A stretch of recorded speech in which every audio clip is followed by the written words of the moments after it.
जून 2011 के 1 से लेके 27 तक के क्वेश्चंस को कंप्लीट किया था।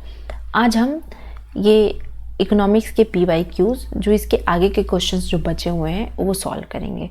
तो चलिए स्टार्ट करते हैं।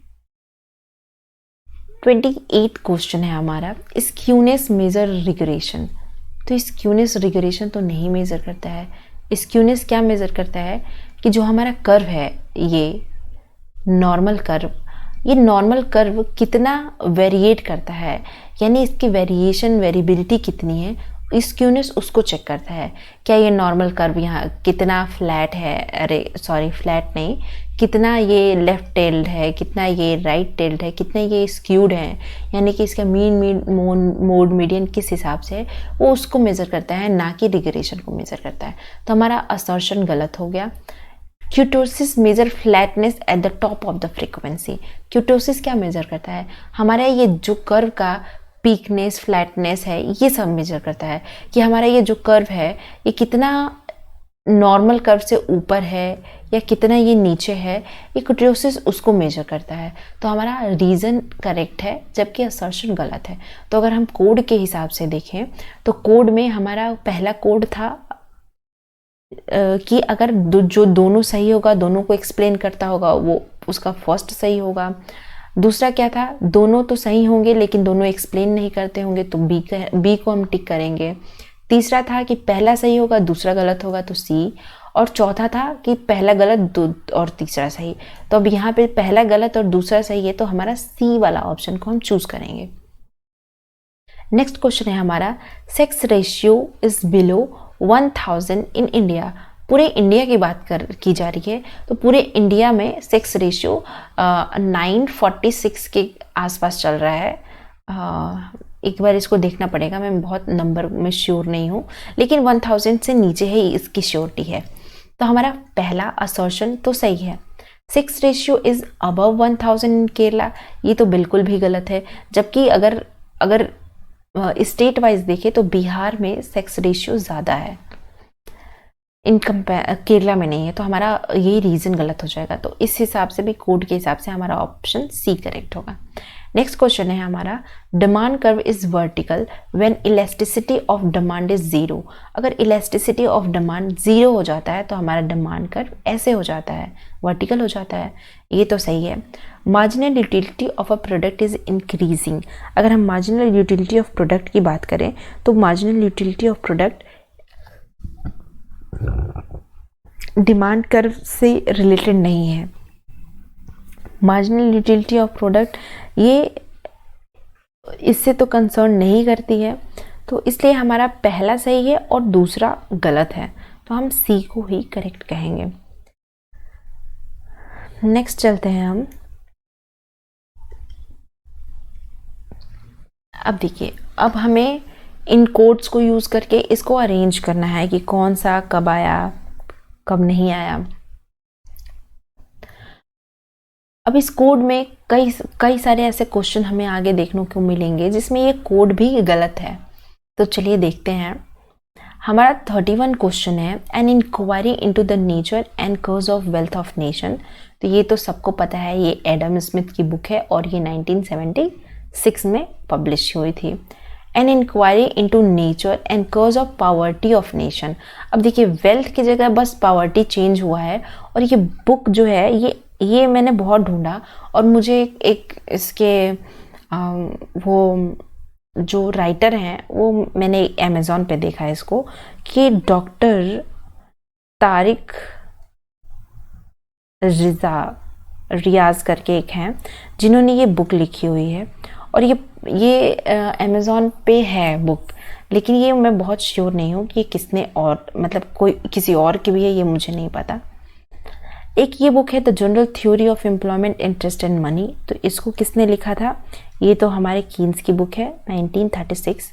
और the population theory of population ये 1998 में ये 1798 ये मार्थस की बुक है। तो इसको हम अगर यहाँ पे देखें कोड में, तो सबसे पहले तो आना चाहिए फर्स्ट, उसके बाद आना चाहिए फोर्थ, इनका मुझे डेट नहीं पता। और लास्ट में जो ये है थर्ड, लास्ट में थर्ड आना चाहिए। मे बी ये इसके बिटवीन या इसके बीच में होना चाहिए। अगर इस भी हिसाब से भी देखें तो हमारा ये वाला ऑप्शन करेक्ट बैठ रहा है, option number B. May be ये सबसे लास्ट में भी आया होगा, तो सेकंड सबसे लास्ट कर देते हैं। तो फर्स्ट फोर्थ, बाकी और किसी भी में फर्स्ट फोर्थ ऐसे करके नहीं है, तो हमारा यही ऑप्शन एकदम करेक्ट बैठ रहा है। तो ऑप्शन नंबर बी हमारा सही हो जाएगा। नेक्स्ट देखते हैं इंटरनेशनल मॉनेटरी फंड। तो इसका जो डेट है, अगर डेट के हिसाब से भी हम चले तो 27 दिसंबर 1945। इंटरनेशनल फाइनेंस कॉरपोरेशन, इसका डेट है 20 जुलाई 1956। World trade organization 1 Jan 1995 and GATT's 1 Jan 1948। GATT को ही बाद में चेंज करके ये वर्ल्ड ट्रेड ऑर्गेनाइजेशन बना दिया गया था। इन सब पे मेरी वीडियोस हैं, अगर किसी को इस एक्स्ट्रा इन्फॉर्मेशन चाहिए तो वो वीडियोस देख सकता है, आप लोगों के लिए हेल्पफुल होगा। अगर हम इसको अरेंज कर लें तो सबसे पहले हमारा क्या आएगा, इंटरनेशनल मॉनेटरी फंड, तो यानी कि first, then fourth, then second and third. तो first fourth second and third हमारा ये सी ऑप्शन करेक्ट होगा। नेक्स्ट चलते हैं हम। अब इसमें हमें बताना है imperialism, mercantilism, capitalism and feudalism में सबसे पहले कौन आया था। तो सबसे पहले जो थे फ्यूडलिज्म, यानी कि फोर्थ सबसे पहले सामंतवाद, उसके बाद आए थे मर्केंटलिज्म, मर्केंटलिज्म के बाद कैपिटलिज्म और सबसे बाद में आया इंपेरियलिज्म। तो फोर्थ सेकंड, अब देखिए फोर्थ सेकंड के इसमें जो हमारा ऑप्शन है, अगर हम इससे चले फ्यूडलिज्म से, तो फोर्थ सेकंड के बाद फर्स्ट है इंपेरियलिज्म और लास्ट में कैपिटलिज्म। तो और हमारे पास ऐसा कोई ऑप्शन है ही नहीं इसमें, तो अभी हम इसी को करेक्ट मानेंगे। नेक्स्ट चलते हैं हम कि Friedman quantity theory of money. तो Friedman quantity theory of money कब आई थी, ये 1963 के अराउंड फ्रीडमैन ने ये क्वांटिटी थ्योरी दी थी। फिशर एक्सचेंज ये 1911 में, जहाँ पे mv=pt का हमें मिला था इक्वेशन। कैम्ब्रिज इक्वेशन इसके बाद आए थे, यानी कि, और डॉन पेटिंकिंस 1956 में आए थे, और कैम्ब्रिज इक्वेशन 20s के अराउंड आए थे, जिसमें ऐसे बहुत पर्टिकुलर कैम्ब्रिज में बहुत सारे यहाँ पे इकोनॉमिस्ट थे जिन्होंने अपने अपने इक्वेशंस दिए थे, रॉबर्टसन, कीन्स और पीगू, फिशर का नया वाला इक्वेशन। तो अगर हम इसके अकॉर्डिंग देखें तो सबसे पहले तो फिशर ही थे, सेकंड, उसके बाद कैम्ब्रिज पहले आए थे। अगर हम इस हिसाब से देखें तो पहले second and then third, Fisher के बाद आए थे ये सारे इक्वेशन। फिर उसके बाद आते हैं डॉन, ये शायद इनकी ये बहुत पहले के हैं, यानी कि 1920s के टाइम के ही हैं। इसका एग्जैक्ट डेट तो लेकिन इनकी बुक पब्लिश हुई थी इसमें, लेकिन इन्होंने बहुत पहले ही ये क्वांटिटी थ्योरी ऑफ मनी को एक्सप्लेन किया था। अगर उस हिसाब से अगर हम इसको लगाएं तो सबसे लास्ट में आएंगे ये पेटिंकन। तो पेटिंकन सबसे लास्ट में इन्हीं दोनों ऑप्शन में है और पहला ऑप्शन सेकंड है। तो इस हिसाब से फिर थर्ड फिर फर्स्ट, तो हमारा ये वाला ऑप्शन एकदम करेक्ट बैठ रहा है, सी। तो सी करेक्ट हो जाएगा। नेक्स्ट देखते हैं कि governor of reserve bank of India, अभी कितने नंबर के गवर्नर हैं। अब तक के 25 गवर्नर तो हो ही चुके हैं। अब 25 के नाम मैंने अपने वीडियो में कराए हैं। इस वीडियो मतलब मेरे यूट्यूब चैनल के प्लेलिस्ट में जाके आप देखिएगा, क्विक कंटेंट के नाम से है, जिसमें बहुत सारे आप लोगों को क्रोनोलॉजी से रिलेटेड या बहुत सारे इंपॉर्टेंट वीडियोस मिल जाएंगे जो एग्ज़ाम पॉइंट ऑफ व्यू से बहुत इंपॉर्टेंट है। उसमें भी ये आरबीआई के सारे गवर्नर्स हैं। अब देखते हैं कि ये कौन से गवर्नर कितने नंबर पे आए। तो सी रंगराजन ये 19th नंबर के गवर्नर हैं। पटेल जो हैं ये 14th नंबर के हैं। सुभा राव 22 नंबर के हैं और मनमोहन सिंह 15 नंबर के हैं। तो अगर इस हिसाब से हम अरेंज करें तो सबसे पहले सेकंड, देन फोर्थ, फिर फर्स्ट एंड थर्ड। तो सेकंड, फोर्थ, फर्स्ट और थर्ड ये हमारा ऑप्शन बी में है, तो हमारा बी ऑप्शन करेक्ट हो जाएगा। नेक्स्ट क्वेश्चन पे चलते हैं।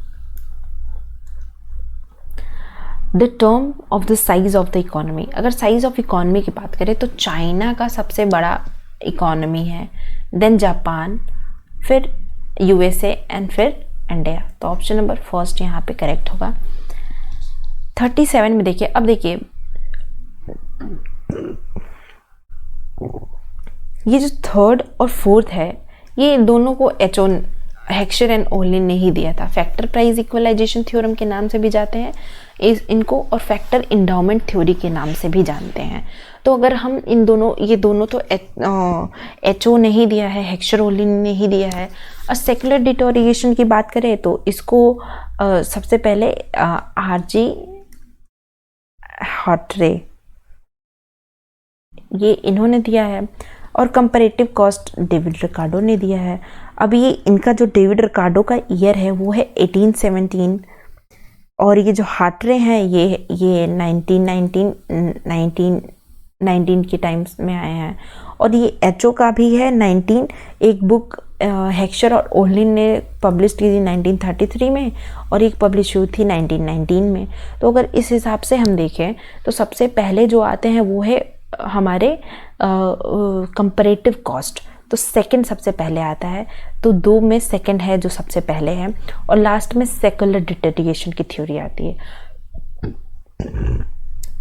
अब आता है फैक्टर इंडाउमेंट और फैक्टर इक्वलाइजेशन। तो ये दोनों कब आई थी, किस में कौन सा माना गया है, तो इसको कंफर्म करना पड़ेगा कि इसमें क्या माना गया है। तो अभी के लिए फैक्टर इंडाउमेंट पहले रखते हैं, फैक्टर इक्वलाइजेशन बाद में रखते हैं। तो हमारा ऑप्शन सी ये डी करेक्ट होगा। वैसे ये दोनों में कंफ्यूजन है कि कौन सबसे पहले आया था हेक्सचर ओलिन के। मैंने बहुत ढूंढा, मुझे मिला नहीं। अगर किसी को मिल जाए तो वो कमेंट सेक्शन में बता देगा। अब इसमें है कमिटीज़ को हमें बताना है।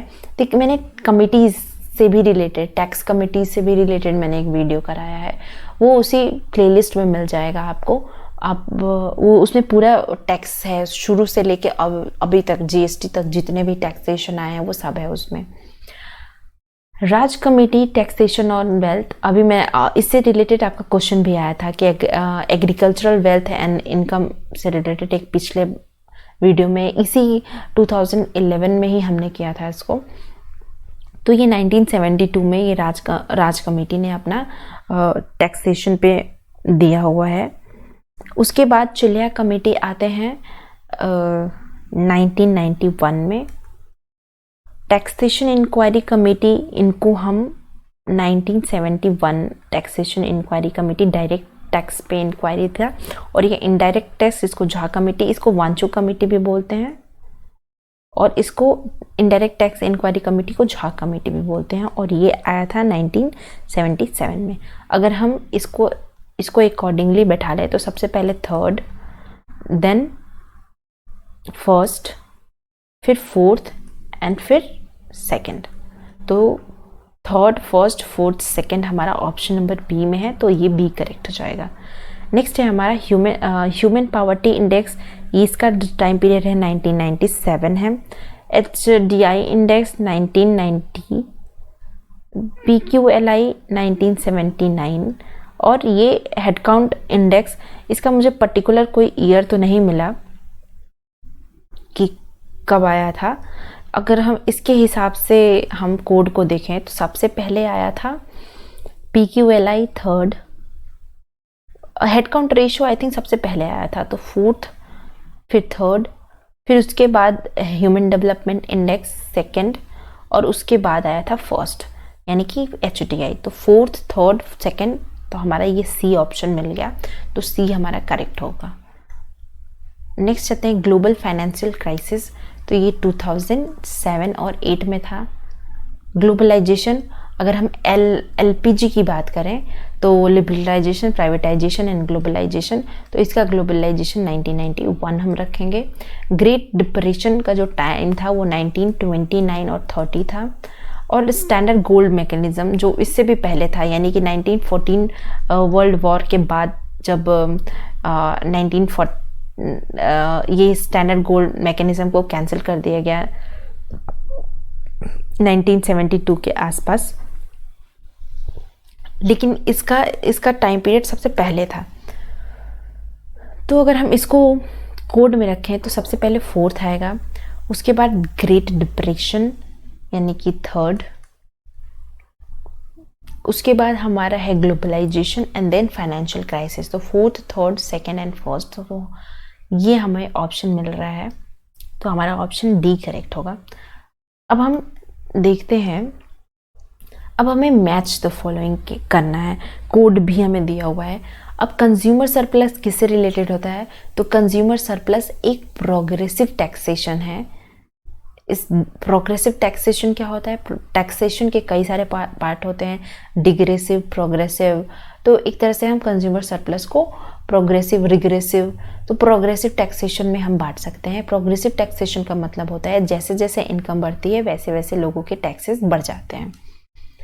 यूटिलिटी थ्योरी ये वेलफेयर से रिलेटेड होती है। कॉस्ट एनालिसिस का मतलब होता है कि कैसे हम सप्लाई डिसीजन को लेते हैं, तभी तो हम कॉस्ट एनालिसिस करेंगे। और प्रोडक्ट डिफरेंशिएशन का मतलब होता है कि आर्ट ऑफ एडवर्टाइजिंग, यानी कि एक ही प्रोडक्ट को थोड़ा थोड़ा हम चेंज करके कैसे उसको एडवर्टाइज कर रहे हैं वो डिपेंड करता है।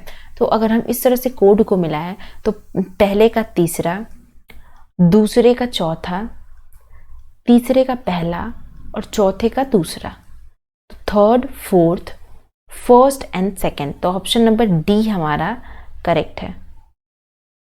ये option number D. Next question पे चलते हैं। M1, M2, M3 ये हमें बताना है कि कौन सा सही है। तो M1 तो सबको पता होता है कि cash plus demand deposit plus other deposit. M2 क्या होता है? M2 हमारा होता है M1 plus saving deposit. M1 में क्या है? ये CDD प्लस OD। मैं यहाँ पे अगर लिख दूँ तो M2 क्या होता है? M1 plus saving deposit with post office bank. तो saving deposit with post office bank ये है, तो इससे ये मैच हो जाएगा। अब आता है M3, तो M3 में होता है M1 plus time deposit with post office bank. तो time deposit with post office bank, तो ये रहा time deposit plus with post office bank. और M4 क्या होता है? M4 होता है M3 प्लस, अब M3 में ये सारे पोर्शन आ गया, M3 प्लस टाइम डिपॉजिट, और M3 के बाद आता है कि M3 प्लस टोटल डिपॉजिट, ये टाइम नहीं है, ये total deposit of post office bank. और इसमें एक्सक्लूड क्या करते हैं? हम एक्सक्लूड कर देते हैं सेविंग, नेशनल सेविंग सर्टिफिकेट्स। ये यहाँ पे लिखा नहीं है, मैं आपको बस बता दे रही हूँ, नेशनल सेविंग सर्टिफिकेट इसमें इंक्लूड नहीं होता है।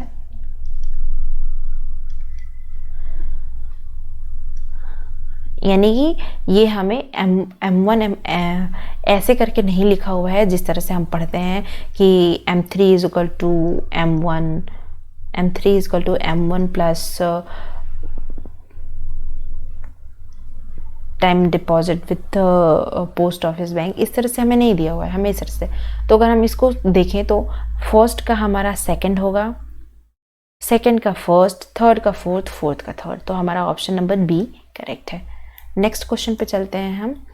कीन्सियन theory distribution, Keynes. Time preference theory, तो टाइम प्रेफरेंस दिया है वोहम एंड बावर्क ने। सनस्पॉट थ्योरी ये जेवेंस ने दिया है। और modern theory of income determination and Kaldor. इसको मैच करें हम तो फर्स्ट का सेकंड, सेकंड यहाँ भी है, फिर फोर्थ, बी का फोर्थ यहाँ पे है, तो यहीं से हमें मिल गया ऑप्शन हमारा ये। तो हमारा ऑप्शन बी करेक्ट होगा। नेक्स्ट क्वेश्चन पे चलते हैं हम। Physical deficit, revenue deficit, budgetary deficit and capital deficit, इससे हमें मैच करना है। तो revenue and interest payment minus receipt minus revenue expenditure, तो इसको हम रेवेन्यू डेफिसिट बोलते हैं। Revenue receipt and recovery of loans and other receipt minus total expenditure, तो इसको हम बोलते हैं, ये कहाँ गया capital deficit, total receipt minus total disbursement, तो ये हो गया बजटरी डेफिसिट। तो सी का फोर्थ हमें यहाँ दोनों में मिला है, बी का फर्स्ट यहाँ पे है, तो हमारा ऑप्शन, और फिजिकल डेफिसिट ये रहा, हमें हमारा ऑप्शन भी मिल गया। अब कैपिटल डेफिसिट क्या होता है, receipt minus disbursement in capital account, और फिजिकल डेफिसिट क्या होता है, revenue receipt and recovery of loans and other receipt minus total expenditure, तो हमारा बी ऑप्शन एकदम करेक्ट होगा। नेक्स्ट क्वेश्चन पे चलते हैं। Adam Smith absolute advantage theory, David Ricardo comparative advantage theory, Ohlin endowment theory and crevice availability theory, तो इस तरह से अगर हम देखें तो फर्स्ट का थर्ड हमें यहीं पे है, सेकंड का फोर्थ, यानी कि हम एक ऑप्शन से भी इस पूरे कोड को सॉल्व कर सकते हैं। नेक्स्ट क्वेश्चन को देखते हैं। Rejection of HO when it is true, अगर हम टाइप 1 एरर की बात करें तो टाइप 1 एरर क्या होता है कि कोई भी चीज़ हम रिजेक्ट कर देते हैं जबकि वो सही रहता है, तो rejection of HO when it is true, तो ये हो जाएगा type error negatively. Population is homogeneous population किस में होता है, ये होता है रैंडम सैम्पलिंग में। Mean is equal two degree of freedom, ये काई स्क्वायर में, और मीन और मोड स्क्यूड जब होता है ये स्क्यूड डिस्ट्रीब्यूशन में होता है। तो रिजेक्शन टाइप 1 एरर, और ये निगेटिवली स्क्यूड, ये यहाँ पे ऐसे लिखा हुआ है, निगेटिवली स्क्यूड डिस्ट्रीब्यूशन होता है जब मीन बड़ा होता है मोड छोटा होता है।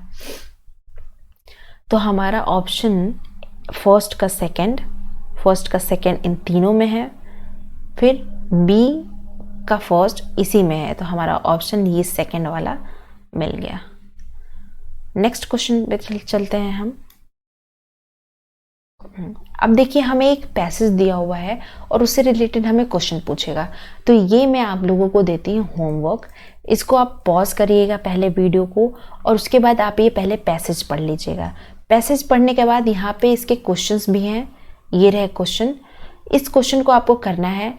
अगर आपको ये क्वेश्चन नहीं आएगा आप कमेंट सेक्शन में पूछ सकते हैं। वैसे ये पैसेज बहुत ईजी है, इसको आप सॉल्व करिएगा। ये सारे क्वेश्चन हैं और आई होप कि ये आपसे सॉल्व हो जाए। अगर आपसे नहीं सॉल्व होते हैं तो आप उसे भी कमेंट सेक्शन में पूछ सकते हैं बेझिझक कि आपसे नहीं सॉल्व हो रहा है, तो मैं आपको इसके आंसर्स भी बता दूंगी, और अगर आप कहेंगे तो मैं इसको सॉल्व भी करवा दूंगी। तो आज हमने 2011 जून का इकोनॉमिक्स का PYQs कंप्लीट किया है। अब हम इसके दिसंबर के भी PYQs को नेक्स्ट वीडियो में लेके आएंगे। तो आज के लिए इतना ही। Thank you so much.